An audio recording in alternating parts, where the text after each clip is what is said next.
कि केंद्र सरकार ने दिल्ली सरकार को 1,69,000 रेमडेसिविर इंजेक्शन दिए, लेकिन दिल्ली सरकार ने जब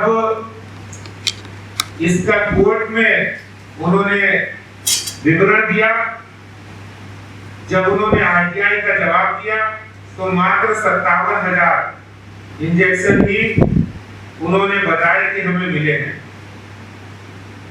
तो मैं दिल्ली के मुख्यमंत्री साहब से, दिल्ली सरकार से पूछना चाहता हूं कि बाकी 1,12,000 रेमडेसिविर इंजेक्शन कहां गए? हाँ, अगर वो आपने मार्केट में दिए होते तो उसकी कालाबाजारी नहीं हो, इसका इंतजाम आपने क्या किया? क्योंकि कोरोना जैसा संक्रमण काल, आपातकाल जैसी स्थिति थी। ऐसे में आपने दिल्ली सरकार के जो ड्रग इंस्पेक्टर, उनको आपने औचक निरीक्षण के लिए क्यों नहीं भेजा? और अगर ड्रग इंस्पेक्टर ने उस समय औचक निरीक्षण किया है तो उसका भी जानकारी दिल्ली की जनता जानना चाहती है, क्योंकि रेमडेसिविर इंजेक्शन ये कोई ऐसा नहीं कि कोई छोटी बात हो, क्योंकि जनता सप्लाई रिकॉर्ड को देखना चाहती है कि 1,69,000 रेमडेसिविर इंजेक्शन, वो इंजेक्शन का रिकॉर्ड कहां है? इसका अर्थ है कि आपने कालाबाजारी होने के लिए फ्री छोड़ दिया, अपने तंत्र को ही नहीं मजबूत किया। और आश्चर्य की बात तब होती है जब ऑनरेबल हाई कोर्ट 27 अप्रैल को दिल्ली सरकार से कहती है कि आप इसकी ड्रग कंट्रोलर की नियुक्ति क्यों नहीं कर रहे? तो भी आपने ड्रग कंट्रोलर की नियुक्ति नहीं की, क्योंकि आपकी तो नियत में खोट लग रहा है। आपने जो नंबर ऑनलाइन सरकार के द्वारा जारी किया गया, वो चाहे लैंडलाइन नंबर हो, वो भी काम नहीं कर रहा था। वो फंक्शनल है या नहीं है, इसके लिए भी आपने कोई कदम नहीं उठाया। जो मोबाइल नंबर आपने उस समय दिया, वो मोबाइल नंबर कोई पिक ही नहीं कर रहा था, कोई ऑफिसर आपका। ऐसे में जनता जाए तो कहां जाए, जब सरकार खुद ही कालाबाजारियों से मिलकर केंद्र सरकार द्वारा दिए गए रेमडेसिविर इंजेक्शन और जीवन रक्षक दवाइयों की कालाबाजारी में लग जाए। आप सोचिए, 6 डोज का प्रिस्क्रिप्शन होता है, लेकिन किसी को इंजेक्शन अवेलेबल नहीं हो रहा था। अगर 2 डोज मिल गए तो 4 नहीं मिल रहे थे। खुलेआम ब्लैक मार्केटिंग हो रही थी, और लोगों ने देखा है सोशल मीडिया पर, इंस्टाग्राम पर इसका खुलेआम खेल चल रहा था। कोई 40,000 में बिक रहा है इंजेक्शन, तो कोई 70,000 में खरीद रहा। अब भाई दिल्ली में किसी व्यक्ति को मुसीबत में है, उसको जान बचाने के लिए जरूरत है, तो वो खरीदेगा, कैसे भी कर्जा लेकर कैसे भी खरीदेगा। लेकिन दिल्ली सरकार से मैं पूछना चाहता हूं कि आपने उसके लिए क्या कार्रवाई की, आपने क्या कदम उठाए, दिल्ली की जनता जानना चाहती है।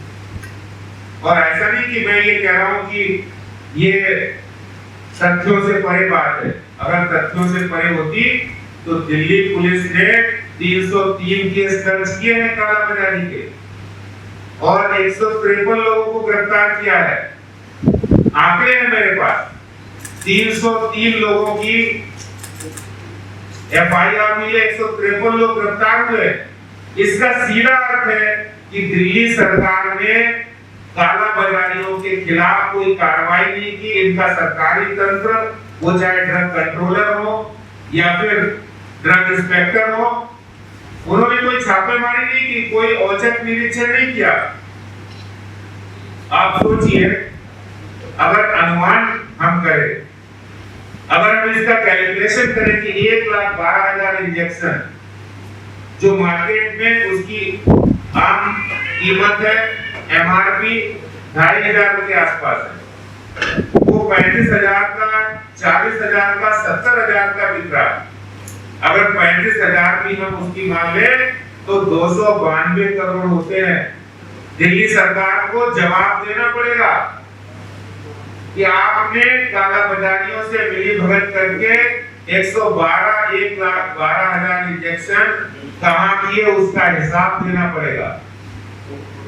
यानी 292 करोड़ रुपया इन काला बाजारियों से मिलकर दिल्ली सरकार, जो केंद्र सरकार ने इंजेक्शन दिए दिल्ली की जनता को जान बचाने के लिए, और उन इंजेक्शन को काला बाजारियों के हाथ में सौंपकर, क्योंकि अगर कोई हिसाब नहीं आपके पास है, आप 1,69,000 में सिर्फ 57,000 का हिसाब दे रहे हैं, तो इसका सीधा अर्थ है 1,12,000 आपने काला बाजारियों को सौंप दिए और वो 292 करोड़ रुपए होते हैं।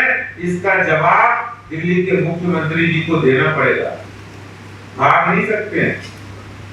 दिल्ली की जनता के संकट के समय, जिस समय दिल्ली की जनता संकट में थी, उस समय इस तरह के दिल्ली सरकार फेल हो जाना, और मैं कहता हूं कि सच बढ़े या घटे, सच नहीं रहता, लेकिन झूठ की कोई इंतहा नहीं होती है, झूठ की कोई सीमा नहीं होती है। दिल्ली सरकार ने भी वही झूठ बोले जा रहे थे। ऑक्सीजन की अगर हम बात करें तो ऑक्सीजन पहले ऐसा अफरा तफरी का माहौल पैदा करना कि ऑक्सीजन केंद्र दे रही है, आपके पास लेने के लिए कंटेनर नहीं, आप ऑक्सीजन की शॉर्टेज, आर्टिफिशियल शॉर्टेज करार दे रहे हैं। लोगों के अंदर भय का माहौल हो रहा है, क्योंकि लोग कह रहे हैं कि ऑक्सीजन ऑक्सीजन ऑक्सीजन ऑक्सीजन मिल नहीं रही। आपके खुद आम आदमी पार्टी के एमएलए, खुद आम आदमी पार्टी के लोग आपके गुर्गे वो ऑक्सीजन की कालाबाजारी कर रहे थे, ऑक्सीजन की होर्डिंग कर रहे थे, लेकिन दिल्ली सरकार ऑक्सीजन की प्रोक्योरमेंट और सप्लाई डिस्ट्रीब्यूशन कुछ नहीं कर पाए। अगर कर पाए हो तो मैं उनसे पूछना चाहता हूं कि केंद्र सरकार ने जितनी ऑक्सीजन उन्हें दी है उस ऑक्सीजन का वो हिसाब दे, कितनी ऑक्सीजन दी, क्योंकि आपने तो आर्टिफिशियल ऑक्सीजन की शॉर्टेज कर दी और उसके कारण से इतना दिल्ली के जनता के अंदर भय हो गया कि वो किसी भी कीमत पर ऑक्सीजन को खरीदना चाहते थे, क्योंकि ऑक्सीजन तो जीवन होगी, लाइफलाइन होगी, और उसके कारण से लोगों ने ऑक्सीजन सिलेंडर, जो 2,000 रुपए का ऑक्सीजन सिलेंडर मिलता है, उसको 70,000, 1 लाख, 1.25 लाख इतने रुपए में खरीदना पड़ा उन्हें।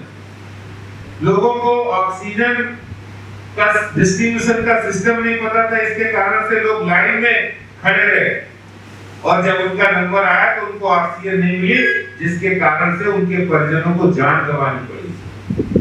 ये आपकी असलियत है कि दिल्ली वासी इतने डर गए कि वो किसी भी कीमत पर खरीदना चाहते थे, और इसीलिए मैं दिल्ली के मुख्यमंत्री से, दिल्ली सरकार से पूछना चाहता हूं कि आपका डिस्ट्रीब्यूशन का बेसिस क्या था, आपने क्या रिकॉर्ड रखा है, आपने अपने डीएम एसडीएम उस समय क्या कर रहे थे, कितने छापे मारे गए, कितने सिलेंडर जब्त हुए, उसका विवरण, उसकी जानकारी दिल्ली की जनता जानना चाहती है। आप ये बताइए, ऐसे कठिन समय में आपने ऑक्सीजन प्लांट बंद क्यों करवाया? जब ऑक्सीजन प्लांट खुले थे उस समय आपने ऑक्सीजन प्लांट बंद करा दिए। अगर आपको इतना ही काम नहीं करना आता है, लेकिन ऐसा भी नहीं कह सकते काम नहीं करना आता है, क्योंकि उस समय जब दिल्ली में लोगों को घर घर मेडिसिन की जरूरत थी, वो तो आप कर नहीं पाए, लेकिन इस समय दिल्ली में घर घर शराब बटे, इसकी आपने तैयारी जरूर कर ली है, इसके लिए आपने इंतजाम जरूर कर लिए कि शराब डिलीवर कैसे हो, लेकिन उस समय ऑक्सीजन या दवाई डिलीवर हो कर इसका कोई इंतजाम नहीं किया, और जिसके कारण से लोगों को अपने परिजनों की जान से हाथ धोना पड़ा। कमाल करते हैं केजरीवाल जी, आप दिल्ली की जनता, आप लोगों की दिल्ली के अंदर लाशों पर राजनीति कर रहे हैं, करते रहे। दिल्ली के अंदर क्या आपको ये नहीं लगता कि उनकी आवाज आपको रात में सोने देती है? मुख्यमंत्री जी, आपको जवाब तो देना ही पड़ेगा। जो आपने लापरवाही बरती है, प्रशासनिक लापरवाही बरती है, केंद्र से मिली ऑक्सीजन हो या रेमडेसिविर इंजेक्शन हो या जीवन रक्षक दवाइयां हो, उनका हिसाब आपको देना पड़ेगा। मैं एक वीडियो कहूंगा कि वो चलाएं, आपको पता लगेगा, क्योंकि जो बातें हमने कही है वो सारी बातें हमारे पास बहुत सारे उसके तथ्य हैं, प्रूफ है, वो आंकड़े हैं, लोगों के खुद के वीडियो है जिन्होंने वो उस समय का मंजर देखा है।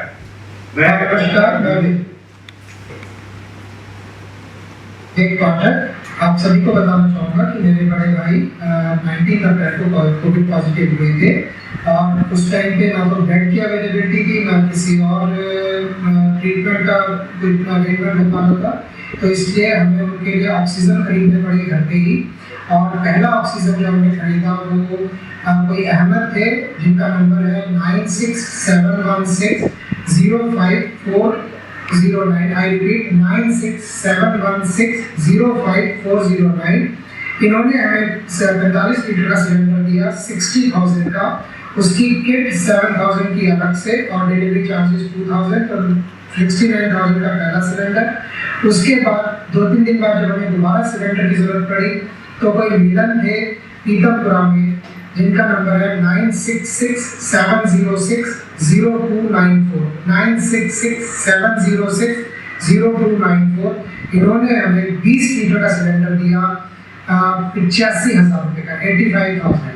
तो हमारे तो बहुत दिक्कत थी, लेकिन क्या करें, उस टाइम भाई की जान बचाने का हमारे पास कोई रास्ता नहीं था, इसलिए हमने इस दोनों सिलेंडर खरीदे ब्लैक मार्केट से, और डैमेज काफी रहा। हालांकि भाई की डेथ हो गई, लेकिन ये डैमेज भी अलग रहा। दिल्ली की जनता उस समय दर्द से उस दंश को झेल रही थी। मैं दिल्ली के मुख्यमंत्री से पूछना चाहता हूं कि आप प्रेस कॉन्फ्रेंस करते हैं, अपना मासूम सा चेहरा लेकर आते हैं, मैं उनसे एक सवाल करना चाहता हूं कि शब्दों में मिठास करके दोगलापन लाते हो कैसे? शब्दों में मिठास भर के दोगलापन लाते हो कैसे? हरकतें कुछ और है और दिल में कुछ और है, ये हुनर लाते हो कैसे? केजरीवाल जी, आपको जवाब देना पड़ेगा। बहुत बहुत धन्यवाद अध्यक्ष जी। इस प्रेस वार्ता